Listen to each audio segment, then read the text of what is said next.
Chers téléspectateurs, bonsoir.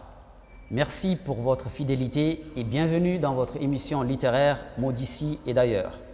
Mots d'ici et d'ailleurs est une émission proposée et préparée par le ministère de l'Éducation nationale et de la formation professionnelle en collaboration avec la RTD. Pour ce nouveau numéro, j'ai le plaisir d'accueillir dans cette magnifique bibliothèque nationale une jeune écrivaine novice dans l'écriture, mais au talent promoteur. Elle vient de publier, il y a juste une année, sa première œuvre littéraire, un roman intitulé « Zahra, la rose des lys ». Il s'agit de mademoiselle Raouia Mustafa Ali. Merci Raouia d'avoir répondu à notre invitation et bienvenue dans l'émission. Avant d'aller plus loin, qui est mademoiselle Raouia Mustafa Ali? Tout d'abord, bonjour à tous. Merci pour l'invitation. Merci de me permettre d'être dans ce lieu si exceptionnel. C'est un grand honneur pour moi. Alors, pour me présenter, je m'appelle donc, comme vous l'avez dit, Raouia. Je suis née à Marseille, j'ai grandi à Djibouti. Très tôt, ma mère m'a inscrite à l'Institut français de Djibouti, bien avant de savoir lire. Et j'aimais déjà regarder et les images et les mots que je ne comprenais pas. Puis j'ai appris à lire. Et là, je me suis mise à emprunter plein de livres, à l'IFAR tout d'abord, puis à la bibliothèque au lycée français de Djibouti plus tard. Et au fur et à mesure que je lisais et que les mots m'intéressaient, je me suis mise à écrire. Tout d'abord de la poésie, puis des nouvelles. Et en 2019, j'ai écrit du coup Zahra, la rose des lys, que j'ai tout d'abord laissé dans un coin pour moi. Et puis après, en 2020, quand il y a eu la crise du Covid, le confinement, j'ai créé mon blog littéraire où j'ai publié mes nouvelles. Et j'ai une amie qui m'a parlé il y a un an de la journée francophone du manuscrit. Je me suis dit pourquoi pas. J'ai envoyé mon manuscrit, il a été accepté et il a été publié du coup il y a tout juste un an. J'en suis très fière. Très bien, merci Raouia. Comme je le disais tantôt, Zahra, la rose des lys est votre première publication. Vous racontez l'histoire très émouvante d'une jeune femme nommée Zahra, qui n'est autre que le personnage principal de votre roman. Dès l'incipit, vous prenez le lecteur dans les mailles de votre récit. Un récit poignant, bouleversant, qui ne laisse personne indifférent. Tout au long du roman, avec un style fluide et limpide, vous plongez et promenez le lecteur dans la vie intime de la narratrice. Vous peignez avec lucidité les dédales d'une vie faite de blessures, blessures psychologiques, blessures physiques, blessures sentimentales. En effet, entre abandon, agression, drame familial, blessures, amour, amitié, rire, larmes, voyage et psychothérapie, par votre plume, Zahra livre, cache au lecteur sa vie de jeune fille, de sœur, de femme, de mère. En somme, vous entraînez le lecteur dans le passé de la narratrice, Zahra, un passé qui l'enchaîne, l'engloutit pour expliquer son présent et envisager un futur. Mais quel futur quand on mène une vie empreinte de violence? Quel avenir quand on vit une vie rythmée et jalonnée de blessures multidimensionnelles? Raouia, pour que nos téléspectateurs puissent nous suivre, résumez-nous votre roman Zahra, la rose des lys. Okay. Alors, Zahra, la rose des lys, c'est Zahra qui raconte son histoire, qui débute malheureusement avec l'abandon de son père, qui les abandonne sa mère, son grand frère Sofiane et elle-même. Plus tard, quelques années plus tard, sa mère se remarie avec Ali, du coup qui devient son beau-père. Elle croit avoir un père, avoir le droit enfin d'avoir une vraie famille. Elle a deux petits, un frère et une sœur qui naissent de l'union de sa mère et de Ali. Et quelques années plus tard, le frère de Ali vient s'installer chez eux, De là se passent des drames familiaux entre eux qui vont conduire à la mort, j'ai envie de dire, prématurée de Nour, sa mère, et qui vont laisser Zahra avec beaucoup de questionnements, avec beaucoup de tristesse. Et quelques années plus tard, elle rencontrera Olivier qui va l'aider à éduquer son petit frère Ammar et sa petite sœur Malak. Et de là va naître du coup ce petit cocon familial entre eux. Et eux vont finir par grandir, quitter ce nid. Et là, Zahra va être un peu perdue et va décider de partir découvrir le monde. Elle va aller entre autres en Palestine, au Maroc, dans plein d'autres pays, ce qui aura un impact sur sa relation avec Olivier. Et puis finalement, un jour, elle va décider de tout quitter parce qu'elle a trop de souffrance, qu'elle a envie de se créer un nouvel avenir et elle va aller à Marseille. Sauf qu'on ne fuit pas aussi facilement son passé, qui va finir par la rattraper parce qu'elle va devenir assistante sociale. Elle va avoir en face d'elle des femmes qui ont vécu des choses comme elle. Et de là, à force de vouloir fuir son passé, elle va rencontrer Hakim, avec lequel elle va se marier très vite. Sauf que malheureusement, très vite, les coups vont commencer. Et ça va s'empirer à la naissance de leur fils Yanis. Entre chômage et fatigue, Hakim ne se contrôle plus et il la frappe et il la frappe et il la frappe. Jusqu'à ce que Zahra ait la chance de rencontrer Rani sur son chemin, une femme qui a connu les mêmes choses qu'elle, mais qui a réussi à s'en sortir, ce qui lui permettra justement d'avoir une ouverture vers un meilleur futur. Pour le reste, il faut lire. Voilà. Très bien. Voilà que le cadre est posé. Maintenant, nous allons analyser votre œuvre. La première question, comme je le disais tout à l'heure, par le biais de votre plume, la vie de Zahra elle est faite de blessures. Quelle a été votre intention? Quel sentiment cherchez-vous à faire naître chez le lecteur? Alors, tout d'abord, ce qu'il faut savoir, c'est que Zahra, la rose des lys, est basée sur une histoire vraie, d'une femme qui existe vraiment, qui a vécu la majorité de ce qu'il y a dans le roman. Donc, c'est une histoire inspirée de la réalité. Exactement. Et si j'ai choisi de raconter cette histoire précisément, c'est parce que dans mon chemin, lors de mes voyages, lors de tous les métiers que j'ai pu avoir et de toutes les personnes que j'ai pu croiser, beaucoup de femmes m'ont raconté la même histoire. Beaucoup de femmes m'ont raconté des histoires similaires. Et j'ai trouvé qu'il était temps d'en parler pour éveiller les consciences, pour mettre la lumière sur les violences intrafamiliales, sur les violences conjugales et surtout sur les conséquences que ça peut avoir sur une personne. Malheureusement, j'aurais préféré que Zahra ait une vie un peu moins douloureuse, mais ce n'est pas le cas. Je lui souhaite d'avoir un meilleur futur. Donc voilà, c'est vraiment pour éveiller les consciences que j'ai écrit Zahra. Très bien. Est-ce qu'on peut dire que par une telle mise en scène, est-ce que vous cherchez que le lecteur se projette dans le personnage de Zahra et se demande ce qu'il ferait à sa place face aux situations rencontrées? Alors, dans un sens, oui. Je veux que les personnes à qui c'est arrivé puissent se reconnaître dans Zahra, puissent se dire « Ah, ça n'arrive pas qu'à moi ou ça n'arrive pas qu'aux autres » et qu'ils puissent se poser les bonnes questions et se dire « Bon, à sa place, qu'est-ce que j'aurais fait ?» Parce que c'est très facile de dire à une personne « Mais pourquoi tu restes dans une situation toxique ou violente ?»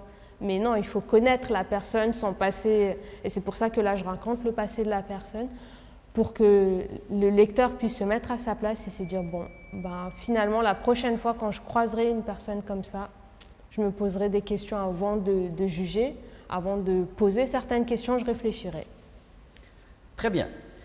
À la lecture de votre roman, le lecteur sent que Zahra est un personnage enchaîné par son passé. Elle n'arrive pas à s'en défaire.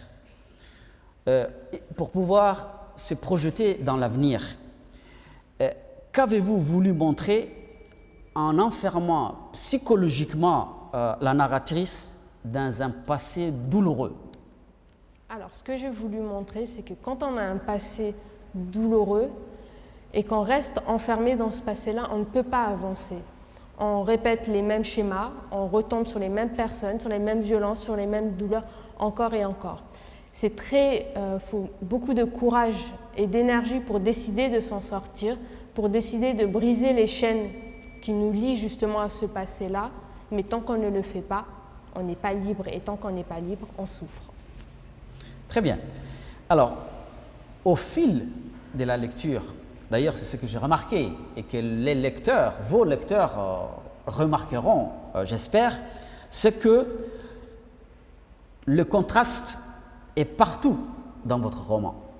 Par exemple, Noor, c'est celle qui illumine. Elle laisse ses enfants dans le noir, même si elle, c'est une femme très brillante, mais elle laisse ses enfants dans le noir et dans le désespoir. Hakim, le mari de Zahra, n'a rien de sage. Il est diamétralement opposé au personnage Zahra. Zahra, à la fois, elle est romantique, mais aussi rêveuse et très pragmatique. On peut continuer la liste ainsi. Pourquoi jouez-vous sur les contrastes? Alors, je joue sur les contrastes parce que pour moi, rien n'est tout blanc ou tout noir. Et encore plus, l'être humain, c'est un être qui est complexe.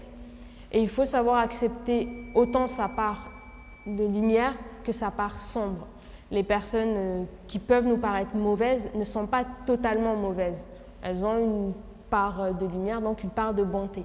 Et les personnes qui, pour nous, sont bonnes, sont gentilles, etc., ont aussi leur part sombre. C'est pour ça que Noor, qui est effectivement la lumière et qui est une mère, finalement, elle laisse une part très sombre et une part très noire finalement à ses enfants, bien avant de partir, et puis une fois qu'elle part aussi. Et c'est ça qui m'intéresse surtout parce que moi, la psychologie, c'est quelque chose qui est très important pour moi, que mes personnages aient une vraie construction. C'est ça qui était le plus dur, mais le plus intéressant. Et c'est pour ça que j'ai voulu qu'il y ait un contraste, que ce ne soit pas tout lisse, parce que personne n'est tout lisse. Zahra, nous l'avons dit, c'est ce personnage qui vit vraiment des violences conjugales. Et pour se changer les idées, comme vous l'avez dit dans votre introduction, elle prend des risques. Elle décide de voyager, de quitter Paris, un pays, une ville stable, Marseille, pour se rendre dans un pays en guerre, la Palestine. Comment expliquez-vous ce choix? Elle a décidé de quitter un pays où tout est stable, il y a la paix, elle pourrait même voyager à l'intérieur de la France. Mais elle décide d'aller loin, très loin, mais de surcroît un pays où les bombes pleuvent. Pourquoi Zahra a-t-elle pris un tel danger? Alors, tout d'abord, il faut savoir que dans la communauté arabo-musulmane en France, la Palestine a une grande place. On n'oublie pas les Palestiniens, on essaye de se battre pour eux. Et là, Zahra, il y a une double chose. Petit 1, il y a son engagement personnel, humainement et humanitairement, qui lui donne envie d'aller en Palestine, mais surtout, elle a tellement vécu de souffrance que finalement, elle ne connaît pas la notion de danger. Parce que c'est un enfant qui a grandi dedans, du coup, elle ne sait pas c'est quoi. Donc, en grandissant ainsi et en devenant adulte, pour elle, aller en territoire de guerre ou de paix, c'est la même chose. Tout ce qu'elle voit, c'est pouvoir aider les autres à se guérir de ce qu'elle ne peut pas guérir, ses propres souffrances. C'est pour ça qu'elle va en Palestine, la tête la première, sans même se poser de questions sur la situation géopolitique. Dans votre roman, la figure de l'homme n'est pas des plus réjouissantes. Le père, le beau-père, le petit frère, l'époux, tous impactent négativement la vie de Zahra. Chacun à sa manière, mais vous incriminez moins ses choix à elle et ses décisions. Le parcours chaotique de Zahra n'est pas seulement l'œuvre de sa vie. Ne pensez-vous pas qu'elle a une part de responsabilité, Zahra, si aujourd'hui elle se trouve dans cette situation et qu'elle mène une vie difficile? Alors, tout d'abord, en tant qu'enfant, elle n'avait pas choisi. Pour son père, son beau-père, son frère, tout ce qui s'est passé quand elle était enfant, elle ne l'a pas choisi, c'est sa mère qui l'a choisi. Et c'est ça qui est important à retenir déjà sur cette partie-là. Et malheureusement, comme elle n'a pas fait de travail pour casser les chaînes qui la retenaient à son passé, plus tard, une fois adulte, elle repart dans ce qu'elle connaît. Inconsciemment, elle repart dans la violence, elle va chercher quelqu'un qui lui rappelle ce passé-là, donc Hakim. Alors oui, effectivement, elle a une responsabilité en tant qu'adulte, parce qu'elle pourrait se dire, bon, je vais faire un chemin de guérison pour aller chercher la paix, pour aller chercher quelqu'un qui sera bon pour moi. Sauf qu'à ce moment-là de sa vie et de son histoire, elle n'était pas prête à cela, elle ne le voyait pas. Du coup, inconsciemment, elle est repartie dans les mêmes schémas. Donc oui, on a tous toujours une part de responsabilité, mais encore faut-il s'en rendre compte. Elle ne s'en rend pas compte? Non. Du tout. Très bien. Alors, nous allons marquer une petite pause et donner la parole au public pour qu'il puisse poser des questions à notre invité. Alors, qui est-ce qui voudrait poser des questions à l'invité? Bonjour, je m'appelle Moudan Abdullah Ali, je viens de Hayabli, je suis en lycée d'État, je suis en première ES3 et j'aimerais vous poser cette question. Lorsque vous dites qu'elle a rencontré Hakim, est-ce que ça signifie que le début de ses problèmes ont commencé? Alors, en tant qu'adulte, oui, mais pas directement, pas dès le départ, parce qu'elle le rencontre, elle apprend à le connaître. Et quand elle apprend à le connaître, elle a quelqu'un qui lui ressemble, qui a la même culture qu'elle, qui la comprend, et elle ne se rend pas compte de la personne qu'il sera plus tard, donc l'homme violent qu'il est devenu bien après leur mariage. Lorsque vous dites que son mari, son frère, son père sont contre elle, et lorsque vous dites qu'elle est partie de sa responsabilité envers ses enfants et qu'elle a laissé ses enfants dans le noir, qu'est-ce que vous essayez de nous dire à travers ça? Alors, pour Nour, du coup la maman de Zahra, ce qui s'est passé, c'est qu'elle a été au courant de certaines choses qui se sont passées pour Zahra dans son enfance chez elle et pour lesquelles elle n'a rien fait. En tout cas, du point de vue de Zahra, elle n'a rien fait. Et le jour où elle décède brutalement, elle laisse ses enfants, donc Zahra, Sofiane, Ammar et Malak, avec des questions. Pourquoi ça arrivé? Pourquoi ça leur est arrivé si tôt? Parce que bon, elle perd sa mère, elle a 17 ans, c'est très jeune pour perdre sa mère. Et finalement, elle n'a pas de réponse à ces questions. Et Nour, elle les laisse là avec plein de questions. Pourquoi elle ne l'a pas aidée quand elle a eu des problèmes? Pourquoi elle n'a rien fait? Pourquoi elle n'a pas su l'écouter? Et finalement, aujourd'hui, pourquoi elle l'a abandonné? Parce qu'un décès pour un enfant qui ne comprend pas, ben, c'est un abandon, même si ce n'est pas volontaire. Je m'appelle Ayane Awale Aoulet et j'habite à Carcis. Et je suis au lycée d'État en première ES4. Oui, j'aimerais poser une question à Madame Rawia. Qu'est-ce qui l'a poussé de se marier genre, avant de connaître cet homme? Qu'est-ce qui l'a vraiment poussé vraiment vite fait pour se marier avec, s'épouser avec cet homme? Alors, comme je l'ai expliqué un peu plus tôt, au moment où Zahra part à Marseille, elle a envie de fuir Paris, de fuir tous ses problèmes. Et elle rencontre quelques temps plus tard Hakim qui, au premier abord, il lui paraît plaisant, il lui ressemble, ils ont la même culture, ils s'entendent bien. Et comme elle a des choses à oublier, quand il lui demande sa main, elle réfléchit même pas. Elle se dit « Ok, je vais dire oui et je vais enfin pouvoir créer ma famille. Et si je crée ma propre famille, ça va effacer toutes les douleurs que j'ai eues et entre guillemets la famille que j'ai pas eue quand j'ai été jeune. » C'est pour ça qu'elle lui dit vite oui, sans même le connaître pendant longtemps. Ils se sont connus 6 mois, plus ou moins 6 mois avant de se marier. Donc voilà, elle avait des choses à fuir. Je m'appelle Fauzié Yassine et je viens du lycée de Gabrot. Je voudrais vous poser des questions. La première question, c'est pourquoi avez-vous choisi comme titre Zahra la rose des lys, alors qu'il n'y a rien de rose dans la vie de Zahra? Sa vie est vraiment triste, chaotique. La deuxième question serait, pourquoi elle n'a pas choisi de se libérer? Pourquoi elle est restée bloquée même en étant adulte? Pourquoi elle n'a pas choisi d'en parler, psychologiquement se libérer? Déjà, merci pour les questions, elles sont hyper pertinentes. Pour le titre, Zahra, la rose des lys, j'ai choisi déjà Zahra parce que ça veut dire la rose, et on le voit à un moment donné dans le livre, je l'explique.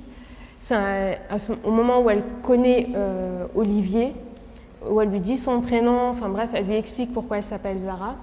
Et la rose des lys, c'est pas pour la couleur rose que j'ai choisie, mais vraiment pour la fleur, parce que la rose, c'est quand même une fleur qui est belle, mais qui a des épines. Donc ce n'est pas une fleur simple d'accès, simple à attraper. Et du coup, c'est pour ça que j'ai choisi ce titre-là, pour qu'il y ait un contraste entre l'image qu'on a de la femme, qui doit être féminine, qui doit être douce, etc., et le côté épineux du passé de Zahra, petit 1. Et petit 2, je ne me rappelle plus de la deuxième question. C'était pourquoi elle n'a pas choisi de se libérer psychologiquement en étant adulte? Pourquoi elle a continué d'être bloquée? Alors, ce n'est pas réellement un choix. C'est que c'est très compliqué pour tout le monde, quand on a vécu des choses compliquées, de se rendre compte de l'impact que ça a sur notre vie et donc de se dire, bon, je dois me libérer de ça. Et puis, petit 2, surtout, c'est un chemin très long. C'est beaucoup de souffrance pour se libérer, et il faut avoir envie. Et je pense que ce qui fait que la majorité des personnes ne le font pas, c'est qu'il faut accepter de voir ces réalités-là en face, de se dire « Ok, j'ai vécu ça », c'est de le revivre plus tard. C'est parce que là, ce qui s'est passé pour Zahra, c'est qu'elle a mis son passé de côté, elle ne voulait plus le voir, elle voulait se dire « Bon, ça ne m'est pas arrivé, c'est bon, c'est derrière moi ». Donc là, partir en parler à quelqu'un, ça voudra dire que ça existe et que c'est encore présent dans sa vie, et c'est ce qu'elle ne veut pas. Voilà pourquoi elle ne fait pas ce travail-là de libération inconsciemment, hein, elle ne le fait pas, et pourquoi elle est toujours enchaînée à son passé. Bien, nous allons continuer à décortiquer votre œuvre. Ne vous inquiétez pas, je vais redonner la parole tout à l'heure. Certainement, vous avez d'autres questions, j'espère. Alors, Raouia, au fur et à mesure que le récit progresse, le lecteur sent un parallélisme entre le comportement de Zahra, d'une part, et le comportement de la vie de sa mère. Vraiment, il y a un parallélisme très étroit. Donnez-nous quelques exemples de ce parallélisme. Ce qui se passe, c'est que Zahra, en grandissant, en devenant femme et en devenant elle-même mère, elle se rend compte que finalement la vie de mère n'est pas aussi simple, que la vie de sa mère et ses choix n'ont pas été aussi simples. Et où on a un parallèle très frappant pour moi, c'est dans sa relation avec son fils. Nour a voulu avoir une famille, elle a voulu protéger ses enfants, qu'ils aient une bonne éducation, qu'ils aient une vraie enfance, et c'est pour ça qu'elle n'est jamais partie, qu'elle n'a jamais laissé tomber Ali. Et plus tard, donc Zahra, malgré tout ce qu'elle vit avec Hakim, elle ne part pas non plus, parce qu'elle veut que leur fils Yanis ait une enfance et une famille. Et finalement, elle fait les mêmes choix que sa mère, elle ne part pas. Donc, à travers ces parallélismes, qu'est-ce que vous avez voulu montrer? Est-ce qu'on peut dire que l'état d'esprit de Zahra a évolué? Oui, totalement, parce qu'au tout début, il ne faut pas oublier que Zahra, elle parle en tant qu'enfant. En tant qu'enfant, on a un regard sur nos parents qui est très différent. Et encore plus quand on devient adolescent, on a un regard très critique parce qu'on se rend compte que ce n'est pas des super-héros, que ce n'est pas des rois et des reines, mais des êtres humains comme nous. Et là, tout ce qu'elle a vécu à son adolescence, oui, elle en veut à sa mère parce qu'elle ne comprend pas en tant qu'enfant ses choix. Mais finalement, une fois qu'on devient adulte, on a des expériences de vie, on mûrit et elle se rend compte que la vie n'était pas aussi simple pour sa mère, que les choix, en plus, dans ces années-là, qui étaient les années 90, n'étaient pas les mêmes choix qu'on a aujourd'hui, et elle finit par comprendre. Mais il lui a fallu du temps et de l'expérience. Tout à fait, parce que Zahra, elle en voulait beaucoup à sa mère lorsqu'elle était jeune, adolescente, mais une fois devenue adulte, quand même, on sent qu'elle a compris pourquoi sa mère a voulu garder son foyer. Elle a voulu préserver son foyer. Et justement, à ce titre, vous écrivez, c'est Zara qui dit « Ma vie de femme mariée et de mère m'avait éloignée de la femme que j'étais au fond de moi et encore plus de celle que j'avais espéré devenir un jour. » Là, on sent que vraiment, il y a une évolution de l'état d'esprit du personnage principal. Oui, parce qu'au fond d'elle, Zara se voyait comme une femme libre, comme une femme qui se battait pour elle et pour les autres, et elle n'aurait jamais cru pouvoir vivre les violences conjugales et rester là. Pour elle, non, c'est une femme qui tient tête, parce que plus jeune, justement, elle s'est battue pour avoir la garde de son petit frère et de sa petite sœur, et finalement, elle se rend compte que la vie d'adulte n'est pas aussi simple, et qu'aujourd'hui, c'est une femme victime de violences conjugales, mais qui reste Mûr. et mûre. La question suivante que je voudrais vous poser, c'est que Zara regrette de s'être mariée vite avec Hakim, Oui. juste pour oublier Olivier. Oui. Et à ce propos, elle dit « Je m'étais engagée trop vite dans une relation qui était devenue vite toxique et qui aujourd'hui m'est tuée à petit feu. » Est-ce que, rien que cette phrase, est-ce un message adressé aux jeunes? Oui, totalement. Quand on vit des choses compliquées, il faut éviter de les fuir parce qu'on met ce qui va mal sous le tapis, sauf qu'un jour ou l'autre, ça ressort et quand ça ressort, c'est encore plus violent. Et là, dans le cas de Zahra, elle a cru qu'en se mariant avec Hakim, en se mettant avec Hakim, elle allait réussir à oublier son passé, à oublier sa propre douleur de sa séparation avec Olivier. Sauf qu'elle se rend compte que non, ce n'était pas le bon choix. Ce qu'elle aurait dû faire, c'était vivre sa souffrance, l'accepter, travailler dessus, faire tout ce travail thérapeutique pour se libérer, au lieu de vite prendre la première personne qui lui a tendu la main et qui finalement a été une main empoisonnée. Ah, malheureusement. D'autre part, on sent également à la lecture de votre roman, le poids du passé est une thématique qui traverse toute l'œuvre. Oui. Pas seulement à travers le personnage principal Zara, mais également à travers d'autres personnages comme Sofiane et Adel. Eux aussi sont enfermés dans leur passé. Ils sont enchaînés par ces passés qui le tiennent. Faut-il trouver des explications à tout? Oui, je pense que c'est mon côté futur psychologue qui a parlé dans le roman. Mais effectivement, de mon point de vue, toutes les réponses sont dans notre passé, sont dans les événements qu'on a vécus plus jeunes, dans l'environnement qu'on a eu. Et c'est ce qui fait que plus tard, une fois qu'on devient adulte, on prend certains chemins plutôt que d'autres. Et dans leur cas, à eux, des chemins assez compliqués. Ils ont un parcours encore à faire. Ah oui. Très bien. Maintenant, je vais redonner la parole au public. Qui est-ce qui voudrait prendre la parole? Bonjour, moi c'est Hawa Youssouf Awali. Je suis titulaire d'un master en littérature et linguistique depuis peu. Je voulais rebondir sur quelque chose que vous avez dit. Vous avez dit que la narratrice est entourée par un entourage masculin très malsain pour elle depuis son enfance. Après, elle va se marier à un homme qui va la violenter, qui va la frapper. Elle reste dans une relation très toxique pour elle. Elle ne va pas quitter. Donc, est-ce que vous pensez que c'est dû à son passé, à son manque d'amour paternel? Généralement, c'est les femmes qui restent dans des relations toxiques, c'est des femmes qui ont eu un abandon durant leur enfance. Donc, est-ce que vous pensez que c'est vraiment ça? C'est pour ça qu'elle ne passe pas les caps? Alors, effectivement, un enfant se construit, surtout au niveau des émotions, par rapport à ses parents, donc sa mère et son père. Là, malheureusement, Zahra n'a pas connu son père biologique et ça s'est très mal passé avec son beau-père. Ce qui fait que plus tard, effectivement, comme elle n'a pas eu d'amour, elle va partir sur les bases malsaines qu'elle connaît. Elle va chercher quelqu'un qui va la violenter. Parce qu'avant de connaître Hakim, elle a quand même été de longues années avec Olivier, qui lui était un homme sain, qui l'aimait, qui lui montrait qu'il l'aimait. mais elle n'y arrivait pas. Elle était obligée de voyager beaucoup, de partir loin de lui parce qu'elle n'y croyait pas. Elle se disait mais non, c'est pas fait pour moi, il y a quelque chose qui ne va pas, ça va forcément mal tourner. Et quand elle tombe sur Hakim et que finalement il est violent avec elle, elle se dit oui, je le méritais parce que c'est tout ce qu'on m'a donné et c'est tout ce que les hommes m'ont montré, c'est que ça doit être ça.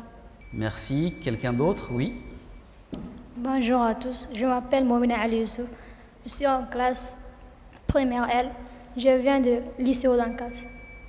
J'aimerais poser une question à Madame Raouda. Est-ce que c'est la réalité, l'histoire des Zahra? Alors effectivement, l'histoire de Zahra la Rose des Lys est basée sur une histoire réelle, qui s'est réellement et qui se passe réellement. Et au-delà de Zahra, c'est une histoire qui se passe tous les jours. Tous les jours, vous pouvez croiser une femme victime de violence conjugale.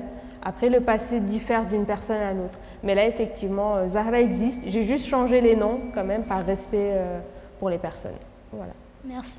Alors, j'aimerais d'abord vous féliciter. C'est la première fois que j'entends parler et de vous et de votre œuvre. Je me présente, je m'appelle Hasna Mohamed Ali, professeur de lettres.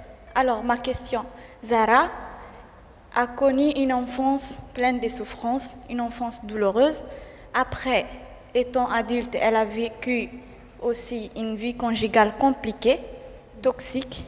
D'après la succession des décisions qu'elle prend, elle décide de voyager en Palestine. Est-ce qu'on ne peut pas relier ça à son attachement au danger? Elle a vécu, elle n'a connu que ça, que la souffrance, que les dangers. Est-ce qu'on ne peut pas, à la fin du livre, se rendre compte qu'elle s'est vraiment attachée au danger et qu'elle ne peut plus vivre sans ça? À un moment donné, dans sa vie, effectivement, elle ne se rend même plus compte de ce qu'est le danger. Elle n'a pas appris la différence entre le bien, le mal, ce qui est bon, ce qui est mauvais, ce qui est dangereux surtout, et ce qui ne l'est pas. Du coup, effectivement, quand elle part en Palestine, pour elle, ça lui paraît totalement normal. Elle ne se pose même pas la question du fait qu'il y ait des bombes, qu'il y ait des problèmes géopolitiques, tout ça, elle n'y pense pas, elle y va. Après, il faut savoir que plus Zahra va grandir, plus elle va rencontrer de personnes, et à la fin, elle finit par rencontrer Rani, qui est une autre femme qui a connu les violences, mais qui a réussi à s'en sortir et à en faire quelque chose de positif dans sa vie, ce qui va permettre à Zahra d'avoir une petite ouverture et de se rendre compte qu'effectivement, ce qu'elle vit n'est vraiment pas normal, qu'elle mérite mieux, qu'elle mérite la paix, et que maintenant, il est peut-être temps pour elle de prendre ce nouveau chemin. Surtout qu'effectivement, là, elle reste en partie pour son fils parce qu'elle veut qu'il ait une vie heureuse, mais elle se rendra compte aussi que peut-être partir serait la meilleure solution pour que son fils puisse vraiment être heureux et vivre dans un environnement qui ne sera plus toxique et que lui pourra connaître la différence entre le bien et le mal. Salam alaikum, je m'appelle Abdelkader Malkou Kamil, je suis en classe de terminale ES2, je viens du lycée d'État. Ma question elle est un peu différente. Qu'est-ce que ça fait d'être une écrivaine? Qu'est-ce que ça fait d'être une écrivaine? C'est très complexe parce qu'au départ, quand j'ai écrit mon roman, avant qu'il soit publié, je ne me sentais pas légitime de dire que j'étais écrivaine. Parce qu'il y a ça aussi, il y a le syndrome de l'imposteur où on se dit mais est-ce que vraiment je mérite d'être une écrivaine parce que je ne suis pas connue, je ne suis pas Victor Hugo, je ne suis pas Marguerite Duras, je ne suis pas des noms connus. Et puis le jour où je l'ai publié, où j'ai eu la chance de rencontrer Yasmina Khadra, qui est un auteur connu internationalement, qui m'a regardée et qui m'a dit « mais vous êtes écrivaine, il faut que vous l'acceptiez ». Là, je me suis dit « ok ». Et aujourd'hui, c'est une grande responsabilité parce que je n'ai pas juste envie d'écrire des livres qu'on pourrait lire comme ça facilement et oublier. Je veux faire passer des messages et je pense que c'est ça qui est le plus important et le plus dur, c'est de décider d'être une messagère plus que juste écrivaine. Très bien, nous allons poursuivre les questions. Raouia, votre œuvre véhicule beaucoup de messages. Des messages à l'endroit des jeunes, des époux, des sœurs, des frères, de toute la famille.